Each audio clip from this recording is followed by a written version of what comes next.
आप सुन रहे हैं मुंशी प्रेमचंद की कहानी मुबारक बीमारी। रात के 9 बज गए थे। एक युवती अंगीठी के सामने बैठी हुई आग फूंकती थी और उसके गाल आग के कुंदनी रंग में दहक रहे थे। उसकी बड़ी बड़ी नरगिसी आंखें दरवाजे की तरफ लगी हुई थीं। कभी चौंक कर आंगन की तरफ ताकती, कभी कमरे की तरफ। फिर आने वालों की इस देरी से त्योरियों पर बल पड़ जाते और आंखों में हल्का सा गुस्सा नजर आता। कमल पानी में झकोले खाने लगता। इसी बीच आने वालों की आहट मिली। कहार बाहर पड़ा खर्राटे ले रहा था। बूढ़े लाला हरनाम दास ने आते ही उसे एक ठोकर लगाकर कहा, कमबख्त, अभी शाम हुई है और अभी से लंबी तान दी। नौजवान लाला हरिदास घर में दाखिल हुए, चेहरा बुझा हुआ, चिंतित। देवकी ने आकर उनका हाथ पकड़ लिया और गुस्से व प्यार की मिली हुई आवाज़ से बोली, आज इतनी देर क्यों हुई? दोनों नए खिले हुए फूल थे। एक पर ओस की ताजगी थी, दूसरा धूप से मुरझाया हुआ। हरिदास, हाँ, आज देर हो गई। तुम यहाँ क्यों बैठी रही? देवकी, क्या करती, आग बुझी जाती थी, खाना न ठंडा हो जाता। हरिदास, तुम जरा से काम के लिए इतनी देर आग के सामने न बैठा करो, बाज आया गरम खाने से। देवकी, अच्छा कपड़े उतारो, आज इतनी देर क्यों की? हरिदास, क्या बताऊं, पिताजी ने ऐसा नाक में दम कर दिया है कि कुछ कहते नहीं बनता। इस रोज रोज के झंझट से तो यही अच्छा है कि मैं कहीं और नौकरी कर लूं। लाला हरनाम दास एक आटे की चक्की के मालिक थे। उनकी जवानी के दिनों में आसपास दूसरी चक्की न थी। उन्होंने खूब धन कमाया, मगर अब वो हालत न थी। चक्कियाँ कीड़े मकोड़ों की तरह पैदा हो गई थीं। नई मशीनों और इजादों के साथ उनके काम करने वाले भी जोशीले नौजवान थे, मुस्तैदी से काम करते थे। इसलिए हरनाम दास का कारखाना रोज गिरता जाता था। बूढ़े आदमियों को नई चीज़ों से जो चिढ़ हो जाती है, वो लाला हरनाम दास को भी थी। वो अपनी पुरानी मशीन ही को चलाते थे। किसी किस्म की तरक्की या सुधार को पाप समझते थे, मगर अपनी इस मंदी पर कुढ़ा करते थे। हरिदास ने उनकी मर्जी के खिलाफ कॉलेजिएट शिक्षा प्राप्त की थी और उसका इरादा था कि अपने पिता के कारखाने को नए उसूलों पर चलाकर आगे बढ़ाए। लेकिन जब वो उनसे किसी परिवर्तन या सुधार का जिक्र करता तो लाला साहब जामे से बाहर हो जाते और बड़े गर्व से कहते, कॉलेज में पढ़ने से तजुर्बा नहीं आता, तुम अभी बच्चे हो, इस काम में मेरे बाल सफ़ेद हो गए हैं, तुम मुझे सलाह मत दो, जिस तरह मैं कहता हूँ काम किए जाओ। कई बार ऐसे मौके आ चुके थे कि बहुत ही छोटे मामलों में अपने पिता की मर्जी के खिलाफ काम करने के जुर्म में हरिदास को सख्त फटकारें सहनी पड़ी थीं। इसी वजह से अब वो इस काम से कुछ उदासीन हो गया था और किसी दूसरे कारखाने में किस्मत आजमाना चाहता था, जहां उसे अपने विचारों को अमली सूरत देने की ज़्यादा सहूलतें हासिल हो। देवकी ने सहानुभूतिपूर्वक कहा, तुम इस फिक्र में क्यों जान खपाते हो? जैसे वो कहें वैसे ही करो। भला दूसरी जगह नौकरी कर लोगे तो वो क्या कहेंगे? और चाहे वे गुस्से के मारे कुछ ना बोलें, लेकिन दुनिया तो तुम ही को बुरा कहेगी। देवकी नई शिक्षा के आभूषण से वंचित थी। उसने स्वार्थ का पाठ न पढ़ा था, मगर उसका पति अपने अल्मा मेटर का एक प्रतिष्ठित सदस्य था। उसे अपनी योग्यता पर पूरा भरोसा था, उस पर नाम कमाने का जोश। इसलिए वो अपने बूढ़े पिता के पुराने ढर्रों को देखकर धीरज खो बैठता था। अगर अपनी योग्यताओं के लाभप्रद उपयोग की कोशिश के लिए दुनिया उससे बुरा कहे तो उसको परवाह न थी। झुंझलाकर बोला, कुछ मैं अमृत की घरिया पीकर तो आया नहीं हूँ कि सारी उम्र उनके मरने का इंतज़ार किया करूँ। मूर्खों की अनुचित टीका टिप्पणियों के डर से क्या अपनी उम्र बर्बाद कर दूँ? मैं अपने कुछ हम उम्रों को जानता हूँ जो हरगिज़ मेरी सी योग्यता नहीं रखते, लेकिन वो मोटर पर हवा खाने निकलते हैं, बंगलों में रहते हैं और शान से ज़िंदगी बसर करते हैं। तो मैं क्यों हाथ पर हाथ रखे ज़िंदगी को अमर समझे बैठा रहूं? संतोष और निष्प्रियता का युग बीत गया, ये संघर्ष का युग है। ये मैं जानता हूँ कि पिता का आदर करना मेरा धर्म है, मगर सिद्धांतों के मामले में मैं उनसे क्या किसी से भी नहीं दब सकता। इसी बीच कहार ने आकर कहा, लाला जी थाली मांगते हैं। लाला हरनाम दास हिंदू रस्म रिवाज के बड़े पाबंद थे, मगर बुढ़ापे के कारण चौके के चक्कर से मुक्ति पा चुके थे। पहले कुछ दिनों तक जाड़ों में रात को पूरियां खाते रहे। अब कमजोरी के कारण पूरियां न हजम होती थीं, इसलिए चपातियां ही अपनी बैठक में मंगा लिया करते थे। मजबूरी ने वो कराया था जो हुज्जत और दलील के काबू से बाहर था। हरिदास के लिए भी देवकी ने खाना निकाला। पहले तो वो हजरत बहुत दुखी नजर आते थे, लेकिन बघार की खुशबू ने खाने के लिए चाव पैदा कर दिया था। अक्सर हम अपनी आँख और नाक से हाजमे का काम लिया करते हैं। लाला हरनाम दास रात को भले चंगे सोए, लेकिन अपने बेटे की गुस्ताखियाँ और कुछ अपने कारोबार की सुस्ती और मंदी उनकी आत्मा के लिए भयानक कष्ट का कारण हो गई। और चाहे इसी उद्विग्नता का असर हो, चाहे बुढ़ापे का, सुबह होने से पहले उन पर लकवे का हमला हो गया। जबान बंद हो गई और चेहरा ऐंठ गया। हरिदास डॉक्टर के पास दौड़ा। डॉक्टर आए, मरीज को देखा और बोले, डरने की कोई बात नहीं, सेहत होगी, मगर 3 महीने से कम न लगेंगे। चिंताओं के कारण ये हमला हुआ है, इसलिए कोशिश करनी चाहिए कि वो आराम से सोएं, परेशान ना हों और जबान खुल जाने पर भी जहाँ तक मुमकिन हो बोलने से बचें। बेचारी देवकी बैठी रो रही थी। हरिदास ने आकर उसको सांत्वना दी और फिर डॉक्टर के यहाँ से दवा लाकर दी। थोड़ी देर में मरीज को होश आया। इधर उधर कुछ खोजती हुई सी निगाहों से देखा कि जैसे कुछ कहना चाहते हैं, और फिर इशारे से लिखने के लिए कागज़ मांगा। हरिदास ने कागज़ और पेंसिल रख दी तो बूढ़े लाला साहब ने हाथों को खूब संभाल कर लिखा, इंतज़ाम दीनानाथ के हाथ में रहे। ये शब्द हरिदास के हृदय में तीर की तरह लगे।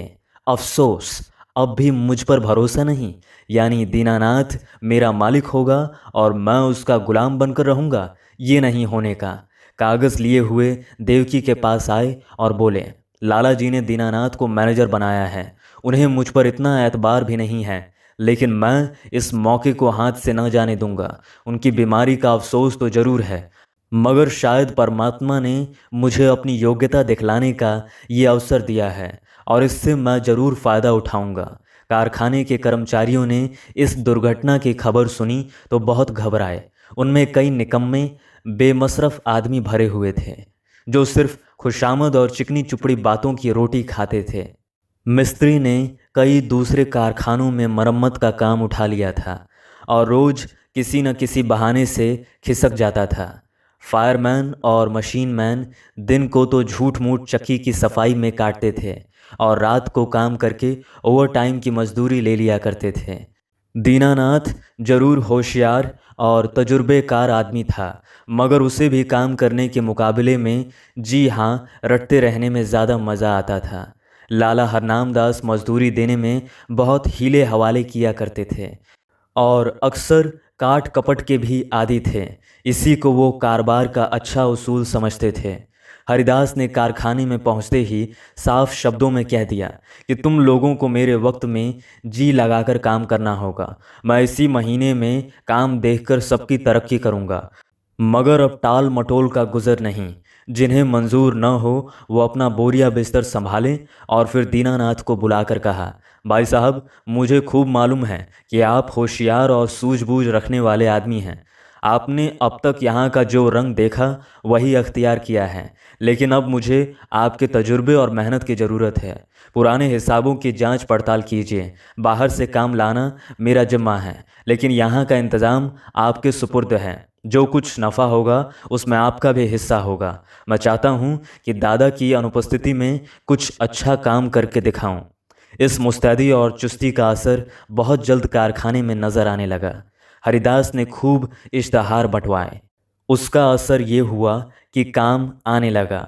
दीनानाथ की मुस्तैदी की बदौलत ग्राहकों को नियत समय पर और किफ़ायत से आटा मिलने लगा। पहला महीना भी ख़त्म न हुआ था कि हरिदास ने नई मशीन मंगवाई, थोड़े अनुभवी आदमी रख लिए। फिर क्या था, सारे शहर में इस कारखाने की धूम मच गई। हरिदास ग्राहकों से इतनी अच्छी तरह पेश आता कि जो एक बार उससे मुआमला करता वो हमेशा के लिए उसका खरीदार बन जाता। कर्मचारियों के साथ उसका सिद्धांत था, काम सख्त और मजदूरी ठीक। उसके ऊंचे व्यक्तित्व का भी स्पष्ट प्रभाव दिखाई पड़ा। करीब करीब सभी कारखानों का रंग फीका पड़ गया। उसने बहुत ही कम नफ़े पर कई ठेके ले लिए। मशीन को दम मारने की मोहलत न थी। रात और दिन काम होता था। तीसरा महीना खत्म होते होते उस कारखाने की शक्ल ही बदल गई। हाथे में घुसते ही ठेले और गाड़ियों की भीड़ नजर आती थी। कारखाने में बड़ी चहल पहल थी। हर आदमी अपने अपने काम में लगा हुआ। इसके साथ ही प्रबंध कौशल का ये वरदान था कि भद्दी हड़बड़ी और जल्दबाजी का कहीं निशान न था। लाला हरनाम दास धीरे धीरे ठीक होने लगे। एक महीने के बाद वो रुक रुक कर बोलने लगे। डॉक्टर की सख्त ताकीद थी कि उन्हें पूरी शांति की स्थिति में रखा जाए, मगर जब से उनकी जबान खुली उन्हें एक दम को भी चैन न था। देवकी से कहा करते, सारा कारोबार मिट्टी में मिला जाता है। ये लड़का नहीं मालूम क्या कर रहा है, सारा काम अपने हाथ में ले रखा है। मैंने ताकीद की थी कि दीनानाथ को मैनेजर बनाना, लेकिन उसने जरा भी परवाह न की। मेरी सारी उम्र की कमाई बर्बाद हुई जाती है।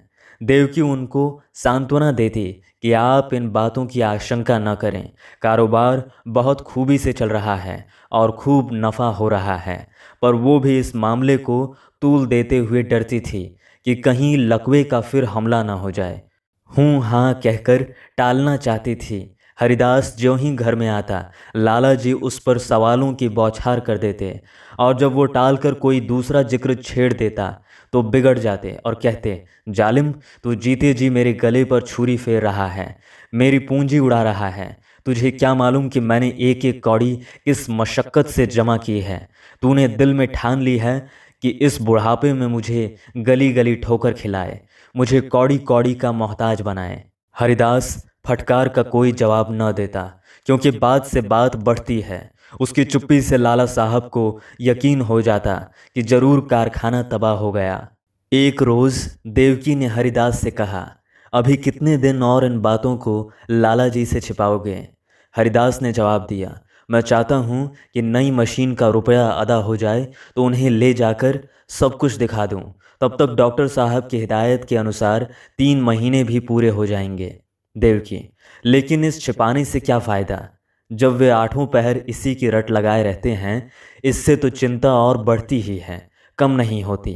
इससे तो यही अच्छा है कि उनसे सब कुछ कह दिया जाए। हरिदास, मेरे कहने का तो उन्हें यकीन आ चुका। हाँ, दीनानाथ कहें तो शायद यकीन हो। देवकी, अच्छा तो कल दीनानाथ को यहाँ भेज दो। लाला जी उसे देखते ही खुद बुला लेंगे। तुम्हें इस रोज रोज की डांट फटकार से तो छुट्टी मिल जाएगी। हरिदास, अब मुझे इन फटकारों का ज़रा भी दुख नहीं होता। मेरी मेहनत और योग्यता का नतीजा आंखों के सामने मौजूद है। जब मैंने कारखाना अपने हाथ में लिया था, आमदनी और खर्च का मीज़ान मुश्किल से बैठता था। आज 500 नफ़ा है। तीसरा महीना ख़त्म होने वाला है और मैं मशीन की आधी कीमत अदा कर चुका। शायद अगले 2 महीनों में पूरी कीमत अदा हो जाएगी। उस वक्त से कारखाने का खर्च तिगुने से ज़्यादा है, लेकिन आमदनी पचगुनी हो गई है। हजरत देखेंगे तो आंखें खुल जाएंगी। कहाँ हाथे में उल्लू बोलते थे, एक मेज़ पर बैठे आप ऊँघा करते थे। एक पर दीनानाथ कान कुरेदा करता था। मिस्त्री और फायरमैन ताश खेलते थे। बस दिन में 2-4 घंटे चक्की चल जाती थी। अब दम मारने की फुर्सत नहीं है। सारी ज़िंदगी में जो कुछ न कर सके वो मैंने 3 महीने में करके दिखा दिया। इसी तजुर्बे और कार्रवाई पर आपको इतना घमंड था। जितना काम वो 1 महीने में करते थे उतना मैं रोज़ कर डालता हूँ। देवकी ने भर्त्सनापूर्ण नेत्रों से देखकर कहा, अपने मुंह मियाँ मिट्ठू बनना कोई तुमसे सीख ले। जिस तरह माँ अपने बेटे को हमेशा दुबला ही समझती है, उसी तरह बाप भी बेटे को हमेशा नादान समझा करता है। ये उनकी ममता है, बुरा मानने की बात नहीं है। हरिदास ने लज्जित होकर सर झुका लिया। दूसरे रोज दीनानाथ उनको देखने के बहाने से लाला हरनाम दास की सेवा में उपस्थित हुआ। लाला जी उसे देखते ही तकिए के सहारे उठ बैठे और पागलों की तरह बेचैन होकर पूछा, क्यों, कारोबार सब तबाह हो गया कि अभी कुछ कसर बाकी है? तुम लोगों ने तो मुझे मुर्दा समझ लिया है, कभी बात तक न पूछी। कम से कम तुमसे मुझे ऐसी उम्मीद न थी। बहू ने मेरी तीमारदारी न की होती तो मर ही गया होता। दीनानाथ, आपका कुशल मंगल रोज बाबू साहब से पूछ लिया करता था। आपने मेरे साथ जो नेकियां की हैं उन्हें मैं भूल नहीं सकता। मेरा एक एक रोआ आपका एहसानमंद है। मगर इस बीच काम ही कुछ ऐसा था कि हाजिर होने की मोहल्लत ना मिली। हरनाम दास, खैर, कारखाने का क्या हाल है? दिवाला होने में क्या कसर बाकी है? दीनानाथ ने ताज्जुब के साथ कहा, यह आपसे किसने कह दिया कि दिवाला होने वाला है? इस अरसे में कारोबार में जो तरक्की हुई है वो आप खुद अपनी आंखों से देख लेंगे। हरनाम दास व्यंग्यपूर्वक बोले, शायद तुम्हारे बाबू साहब ने तुम्हारी मनचाही तरक्की कर दी। अच्छा, अब स्वामी भक्ति छोड़ो और साफ बतलाओ। मैंने ताकीद कर दी थी कि कारखाने का इंतज़ाम तुम्हारे हाथ में रहेगा, मगर शायद हरिदास ने सब कुछ अपने ही हाथ में रखा। दीनानाथ, जी हाँ, मगर मुझे इसका ज़रा भी दुख नहीं। वही इस काम के लिए ठीक भी थे। जो कुछ उन्होंने कर दिखाया वो मुझसे हरगिज़ न हो सकता। हरनाम दास, मुझे ये सुन सुनकर हैरत होती है। बतलाओ, क्या तरक्की हुई? दीनानाथ, तफसील तो बहुत ज़्यादा होगी, मगर थोड़े में ये समझ लीजिए कि पहले ये हम लोग जितना काम एक महीने में करते थे उतना अब रोज़ होता है। नई मशीन आई थी, उसकी आधी कीमत अदा हो चुकी है। वो अक्सर रात को भी चलती है। ठाकुर कंपनी का 5,000 मन आटे का ठेका लिया था, वो पूरा होने वाला है। जगत राम बनवारी लाल से कमसरियट का ठेका लिया है। उन्होंने हमको 500 बोरे माहवार का बयाना दिया है। इसी तरह और फुटकर काम कई गुना बढ़ गया है। आमदनी के साथ खर्च भी बढ़े हैं। कई आदमी नए रखे गए हैं। मुलाजिमों को मजदूरी के साथ कमीशन भी मिलता है, मगर खालिस नफ़ा पहले के मुकाबले में चौगुने के करीब है। हरनाम दास ने बड़े ध्यान से ये बातें सुनी। वो गौर से दीनानाथ के चेहरे की तरफ देख रहे थे। शायद उसके दिल में बैठकर सच्चाई की तह तक पहुंचना चाहते थे। संदेहपूर्ण स्वर में बोले, दीनानाथ, तुम कभी मुझसे झूठ नहीं बोलते थे, लेकिन तो भी मुझे इन बातों पर यकीन नहीं आता, और जब तक अपनी आंखों से देख न लूँगा यकीन न आएगा। दीनानाथ कुछ निराश होकर विदा हुआ। उसे आशा थी कि लाला साहब तरक्की और कारगुजारी की बात सुनते ही फूले न समाएंगे और मेरी मेहनत की दाद देंगे। उस बेचारे को न मालूम था कि कुछ दिलों में संदेह की जड़ इतनी मजबूत होती है कि सबूत और दलील के हमले उस पर कुछ असर नहीं कर सकते। यहाँ तक कि वो अपनी आँख से देखने को भी धोखा या तिलिस्म समझता है। दीनानाथ के चले जाने के बाद लाला हरनाम दास कुछ देर तक गहरे विचार में डूबे रहे और फिर यकायक कहार से बग्घी मंगवाई। लाठी के सहारे बग्घी में आ बैठे और उसे अपने चक्की घर चलने का हुक्म दिया। दोपहर का वक्त था। कारखानों के मजदूर खाना खाने के लिए गोल के गोल भागे चले आते थे, मगर हरिदास के कारखाने में काम जारी था। बग्घी हाथे में दाखिल हुई। दोनों तरफ फूलों की कतारें नजर आईं। माली क्यारियों में पानी दे रहा था। ठेले और गाड़ियों के मारे बग्घी को निकलने की जगह न मिलती थी। जिधर निगाह जाती थी सफाई और हरियाली नजर आती थी। हरिदास अपने मुहर्रिर को कुछ खतों का मसौदा लिखा रहा था कि बूढ़े लाला जी लाठी टेकते हुए कारखाने में दाखिल हुए। हरिदास फौरन उठ खड़ा हुआ और उन्हें हाथों का सहारा देते हुए बोला, आपने कहला क्यों ना भेजा कि मैं आना चाहता हूँ, पालकी मंगवा देता, आपको बहुत तकलीफ हुई। यह कहकर उसने एक आराम कुर्सी बैठने के लिए खिसका दी। कारखाने के कर्मचारी दौड़े और उनके चारों तरफ बहुत अदब के साथ खड़े हो गए। हरनाम दास कुर्सी पर बैठ गए और बोरों के छत चूमने वाले ढेर पर नज़र दौड़ाकर बोले, मालूम होता है दीनानाथ सच कहता था। मुझे यहाँ कई कई सूरतें नज़र आती हैं। भला कितना काम रोज होता है? हरिदास, आजकल काम ज़्यादा आ गया था, इसलिए कोई 500 मन रोज़ाना तैयार हो जाता था, लेकिन औसत 250 मन का रहेगा। मुझे नई मशीन का कीमत अदा करनी थी, इसलिए अक्सर रात को भी काम होता है। हरनाम दास, कुछ कर्ज लेना पड़ा? हरिदास, एक कौड़ी नहीं, सिर्फ मशीन की आधी कीमत बाकी है। हरनाम दास के चेहरे पर इत्मीनान का रंग नजर आया। संदेह ने विश्वास को जगह दी। प्यार भरी आंखों से लड़के की तरफ देखा और करुण स्वर में बोले, बेटा, मैंने तुम्हारे ऊपर बड़ा जुल्म किया, मुझे माफ़ करो। मुझे आदमियों की पहचान का बड़ा घमंड था, लेकिन मुझे बहुत धोखा हुआ। मुझे अब से बहुत पहले इस काम से हाथ खींच लेना चाहिए था। मैंने तुम्हें बहुत नुकसान पहुंचाया। ये बीमारी बड़ी मुबारक है, जिसने मुझे तुम्हारी परख का मौका दिया और तुम्हें अपनी लियाकत दिखाने का। काश यह हमला 5 साल पहले ही हुआ होता। ईश्वर तुम्हें खुश रखे और हमेशा उन्नति दे। यही तुम्हारे बूढ़े बाप का आशीर्वाद है।